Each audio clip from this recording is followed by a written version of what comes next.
Right, so let's have a look at making this. Now you can send this file into Canvas Workspace and remove that circle from the middle. So you would just have all these like wheels cut into your card, but I'm just going to show you this basic bit and then we can deal with Canvas Workspace later on. So I'm going to start from the beginning rather than just keeping that file on, because you might want to watch this as a separate video. So I'm going to go back to the beginning. So USB, into your doilies, to your circle. I'm going to use the same doily that we used before, just for the consistency. Then we are going to go to our pattern panels and select these. So I've got my large, my medium and my small. I can get rid of the large one. So I'm going to put that. Now, if you wanted to do 4 on a 12 by 12 sheet, you could use the larger one. So I'm going to put that one in the bin for now. And I'm going to get rid of the middle one as well. So I'm just left with the small one. So I want to do 3 rows of 3. You could do 3 rows of 4. You could do 2 rows of 4. You can make it rectangular. You could, whatever you want to do. But I just want to show you the basics of how you make that happen. So the first thing that I'm going to do is go to Object Edit. And I'm going to go to number or quantity, and I'm going to ask it to do 3. Okay. And then I'm going to press OK. Now what I need to do is get a distance between each one of those circles. So when you keep pressing OK, you get to this button, which is your arrangement function. So I'm going to go into there, and there's a little spanner here. So I'm going to click on that, and I'm going to set the pattern interval, which is the distance between the shapes, to 4. Now it doesn't have to be 4, it could be 3, it could be 2, it could be 5, it could be 6, whatever you want it to be, but the higher the number, the wider the distance between the shapes. So with that set, I'm now going to put them in a straight line, like that. Okay, so I've now got my row of 3. So the next thing I want to do is group that together. So I press OK, I go to Edit, and I multiple select everything on the mat. I press OK, I go to Object Edit, and I group it. Now I want to put 3 rows of that directly underneath each other. It could be that if I ask it to do 3 now and use that straight line, it might put 1 there, 1 there, and 1 there. So I need to tell the machine where I want it to put them. This also applies if this is smaller than 1/4 of the mat, because it will automatically put them next to each other. It will fill the width before it goes underneath. So we need to make sure that we can change that. So we go into here, and we go into our cut area, and we drag this across. So we get rid of this part of the mat, so it can't work within that space anymore. It can only work within this space. And then we press OK. And then we go back into our number, and we ask it to do 3 of those. So I press OK, and I keep going, and I keep going until I get to that arrangement function. Remember, I haven't changed my pattern interval back, and pattern interval will stay as you've set it until you change it back.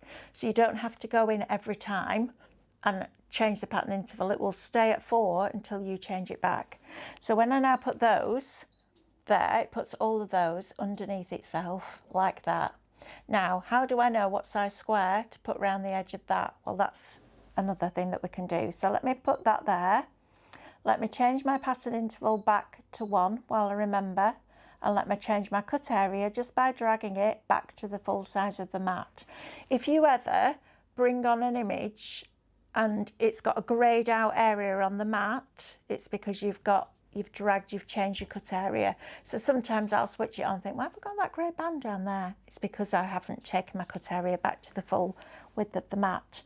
So the next thing to do is to group that together.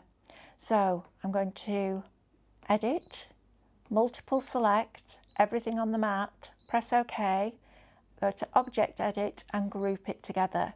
Now when I go into my size button, I will see that that's 5.93 by 5.94.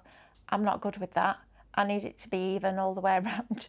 So I separate the height and the width, and I just increase that to 5.94.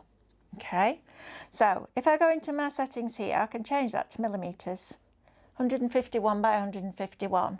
So let's make it 150 by 150 because it's easier. So if I want a 5mm border all the way around that, I'm going to bring on a square, and I'm going to bring on a square at 160mm. So I can move that up, keep that up there. I can press OK, and I can keep going until I get to add, go into the patterns that are stored in the machine's memory, add the square, and set that at 160mm. Now it might come up with a message to say that it can't fit. If it does that, set it at the size that it comes up at, which is 100mm. There you go, not enough space on the mat, because it can't fit that square on the mat with those circles on it. It hasn't got enough space. However, because we know that we want to put the square around the outside of those circles, this is how we do it. So we make that smaller so it will fit on the mat. Then we resize it when it's on the mat, because then it will allow you to go bigger. So we go Object, Edit, Resize. Now we make it 160. And then all we do is put that inside there. So we do exactly what we've done before. Multiple select everything that's on the mat and press OK. We go to our directional arrow buttons. We go to Align, and we align centrally vertically, centrally horizontally. We press OK, and then we can cut that, and that gives you this, which is your square with your patterns cut into it. So now you can take all the insides of them and make different patterns with that. Now, before you save this, because if you want to save that file so that you don't have to do it again, this is what I want you to do. I want you to go through, and I want you to ungroup all the rows of circles. So I'm ungrouping the 9 and tapping the screen, and then ungrouping that 3 and tapping the screen, ungrouping that 3, tap the screen, and ungroup that 3 and tap the screen. So what we've got now is a square, and we've got 9 individual circles. Okay, and once you've saved something that's grouped, you can't ungroup it on your machine. So if you want to do the versatility of this, then ungroup it before you save it. You can always group it back together again, but save it as an ungrouped file. So I could get rid of that one, and that's another pattern. I could get rid of that one and that one and just have rows like that. You've also got an undo up to 10 spaces, so I can put all those back in, and I could take that one out and that one out. Or I could just do all those in the middle and get rid of the top and the middle and the bottom row. So let's move that, that, that.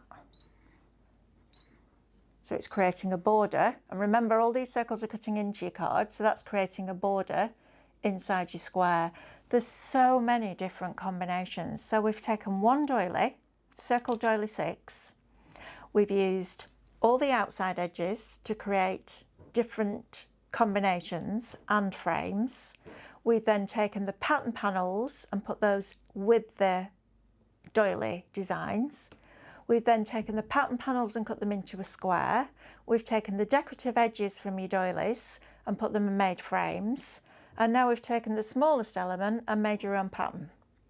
And that's going nowhere near Canvas. That's just with the files that you get on your USB. So if you're somebody that's going, I don't want to craft on a computer, Mel, I don't want to go into Canvas, you can still do everything that we've just done now on your machine. Then you can take the medium version of the doily and just work with the small and the medium version of the pattern panels and do all that but smaller. It's just endless, the creativity.